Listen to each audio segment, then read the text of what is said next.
more on this, we want to welcome in today's roundtable panel Boston Herald columnist and radio host Adriana Cohen and Franco Ripple, Democratic media strategist. Thank you both for joining us. Pleasure to have you. First, Adriana. Sorry about that. We were making sure it's Adriana, right? That's right. We were contemplating, is it Adriana or Adriana? That's why I kind of stumbled on it, but okay, as long as we got it straight. You know what? You could either one. My father called me Adriana, but the rest of the world says Adriana. Oh, really? Oh, Yes. Okay. I get that. I get Mandy sometimes, so not really that complicated. Franco, we'll figure it out. We'll figure it out. Adriana or Adriana? Your dad would be happy about that. What's your reaction to what Trump said? I think it's getting overblown given the fact that Donald Trump has already disavowed David Duke's endorsement twice. He did it last week in a press conference during the Chris Christie endorsement, and then he did it back in 2000. Then after the Jake Tapper interview yesterday, he tweeted yet again reiterating that he disavows being associated with this person. So he's already disavowed it. I think this is a big news story. If he's never disavowed this white supremacist, and he was refusing to do so, but he's already done it at least twice, so I think that's enough for most of the people. All right. Franco, want to get your take. How badly will this hurt Trump? Because that's what everyone's asking right now. Many predict that he'll sweep the Republican field tomorrow night. Do you think this is going to have any effect on those results? Well, the question is, how should it affect Donald Trump? And the answer is, it should affect him greatly. You know, all due respect to Adriana, you know, it should affect him greatly. It doesn't matter if he's only denounced it twice.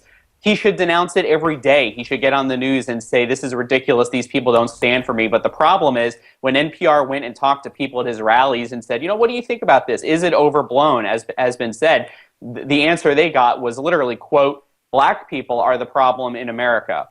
So there you have it. Should it affect him? Yes. Will it with the Republican primary voters, the state that they're in right now? Absolutely not. I think he's going to sweep to victory in a huge number of states tomorrow night.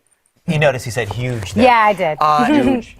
Adriana, whether it affects him or not, I mean, conservative talk show host Hugh Hewitt, he's one of several condemning Trump for his comments, says Trump's comments could sink his campaign. I disagree. I don't think it's going to affect much. As Franco mentioned tomorrow on Super Tuesday, Joe Scarborough thinks it's also a disqualifier. Right. But the bottom line, the GOP's trying to welcome in new voters, trying to bring in different demographics. Don't you think this kind of hurts their messaging and their brand?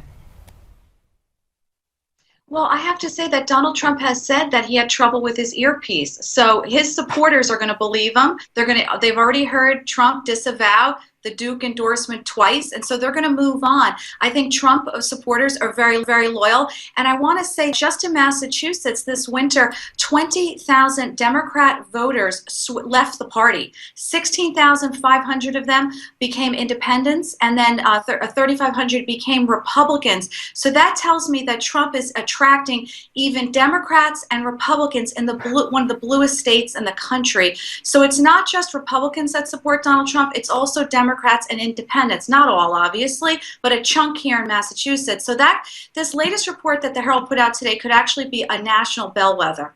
All right, let's switch gears a little bit. Let's talk about the latest candidate endorsements, including one from New Jersey Governor Chris Christie. I have to say, I did not see this coming, but the one-time presidential candidate now backs Trump, even though he promised he wouldn't support him, according to the New Hampshire union leader. Christie called Trump a, quote, carnival barker in the past.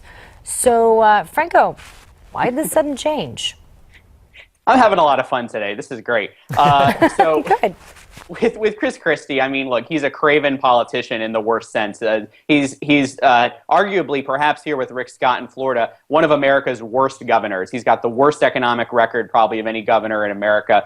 So it makes perfect sense for him to align himself with, yes, a carnival barker, someone just less than 3 weeks ago he said was absolutely unfit to be president, convenient while he was running for president. So it makes sense. But, you know, I'm thinking about Adriana's claim that Democrats who are supposedly leaving their party in droves to go and support Donald Trump.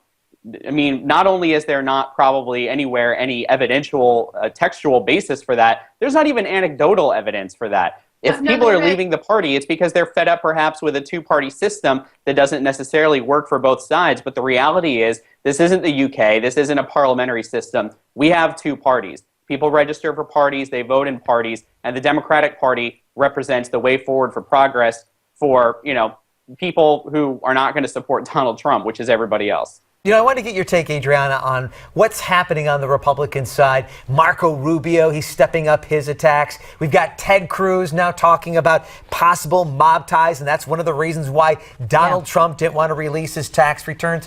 What do you think about this strategy? Is it a little bit too little too late, or do you think it may be reflected in some increased numbers for Cruz and Rubio tomorrow night? I think it's too little too late, because if you look at the national poll that just came out, the CNN ORNC poll that came out today, Donald Trump has 49% of the Republican electorate, and 47% is for the remaining four candidates combined. So clearly, he's going to wipe the field come tomorrow. Now, he may lose one or two states. Texas might go to Cruz. He may lose another state, but he's positioned right now to have a huge win tomorrow. And so I think naturally his opponents are getting scared. They're getting more aggressive in their attacks. It's just a last-ditch attempt before their campaigns fold. Well, Adriana, Franco, stick around. Coming up next, we're going to talk about some of those attacks from some of those rivals, because you knew it was just a matter of time. Marco Rubio, finally, really going after the Donald, but will it be enough to sway voters' minds? We're going to talk more about that when we continue our roundtable. Plus, we want to remind all of you watching to stay tuned to Newsmax TV. We're going to bring you live results of the Super Tuesday primaries. You don't want to miss it. It all starts at 6 o'clock right here.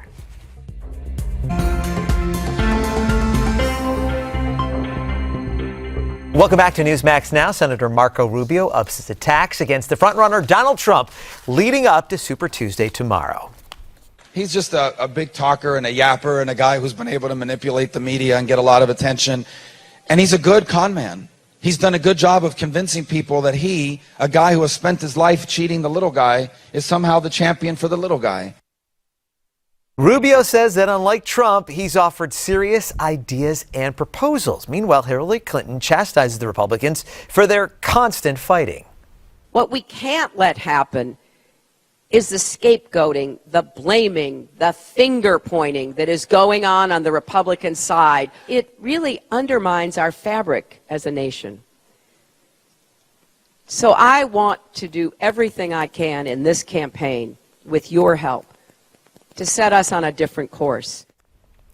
Now, the Washington Examiner reports super PACs supporting Clinton are already working on a list of people victimized by Trump, and they won't hesitate to use that list during a general election. Rejoining us now, Boston Herald columnist and radio host Adriana Cohen and Franco Ripple, Democratic media strategist. Thanks for sticking around. I want to ask Franco what liberals are thinking right now, because there was an article today said 5 reasons why liberals should actually vote for Marco Rubio.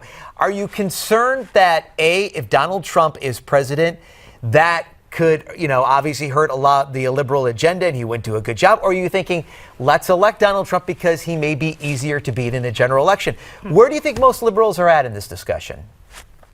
Well, it's hard to say, because much like with conservatives or anybody else, it's not a monolithic voting bloc. Everybody has their own priorities and prerogatives. But I will say this, coming from my own perspective, I'm interested, even more than politics, I'm interested in good government and making sure that we have the smartest, best people, the most capable, surrounded by the other best people running our country. Donald Trump represents perhaps the worst element that could be, it's unbelievable to even say, running our country. So I don't want to see Donald Trump win the nomination, because it puts him that much closer to the most powerful office in the world, making decisions for our multi-trillion-dollar economy that affect not only 330 plus million Americans, but billions of people every day. So would Marco Rubio arguably be tougher in a general election? Yeah, probably, because he has, I know his team from being here in Florida. He has some very smart people surrounding him. Donald Trump would just be a disaster for America. Look, we've got other countries. The UK has taken a parliamentary vote to ban Donald Trump from even coming there. He's not even president yet. So, I mean, it's clear what he would do to America's stature that President Obama has worked so hard to restore in the world. Adriana, I want to talk about Rubio because he's really kind of stepped up his attacks, really going after Trump, calling him, a con man. Is this enough to really take on Trump? No, it is too little, too late. Trump is dominating in the polls. He's expected to sweep the field tomorrow in Super Tuesday, and again in upcoming primaries in March 15th and beyond. And so, I think the other candidates are very scared. So they're using any possible last-ditch effort to attack him, and that includes rolling out Mitt Romney to go on the attack with Trump. But I don't think it's going to work. The Trump train has left the station, and it's barreling down the tracks. So there's nothing they can do at this point. I don't think so. He's dominating. 49% of the Republican voters are going to vote Trump tomorrow. That's 10 points higher than Mitt Romney had at this point in 2012. And so it's just any last-ditch attacks. It's just too little, too late. If Marco Rubio or Ted Cruz wanted to go on the offensive, they should have done this 3 months ago. Well, Franco, you're down in Florida. Talk about Marco Rubio. If he doesn't win the state of Florida, does he have any really reason to stay in this race? Well, it's tough to see that. Much like with Ted Cruz in Texas, if you don't win your own home state, by any margin at all, not just a big one, the argument for your candidacy, the people who know you best, the argument for your candidacy sort of implodes a little bit, right? So it'll be interesting to see what Marco Rubio does here in Florida, as well as Ted Cruz in Texas. Adriana brought up an important point, which is perhaps some of the other serious candidates should have started what they're doing now months ago. For example, Marco Rubio calling Donald Trump a con man pointed out things also about his history of suing people, but also things with Trump University as well. The fact that the company that develops so-called curriculum for Trump University also develops materials for motivational speakers and timeshare rental companies. In fact, pushing students to go and pull out their credit cards and increase their credit limits during seminar breaks just to try to extract more money from people. That's the kind of stuff that Donald Trump promotes, as an American agenda. It may be too little too late, as Adriana said. They should have started with these kind of attacks months ago. Adriana, could we see a brokered convention? Yes, I mean it is possible. I expect that Donald Trump is going to get the majority of the delegates, and there may not be one at the end of the day. But I want to say, with respect to Trump University, yes, there is a class action lawsuit from some students who are disgruntled with the program, but there are plenty of others who were happy with the program. So I imagine Trump's opponents, whether it's the Democrats or on the GOP, will roll out the people who are disgruntled, possibly in attack ads, but then he can counter with all the people who are satisfied and happy with Trump University. So at the end of the day, voters are going to hear both sides of the story, and they're going to make their decision in the ballot box. Adriana Cohen, Franco Ripple, thank you both for joining us. Pleasure to have you. Great insights today. We appreciate them again. We want to hear from you.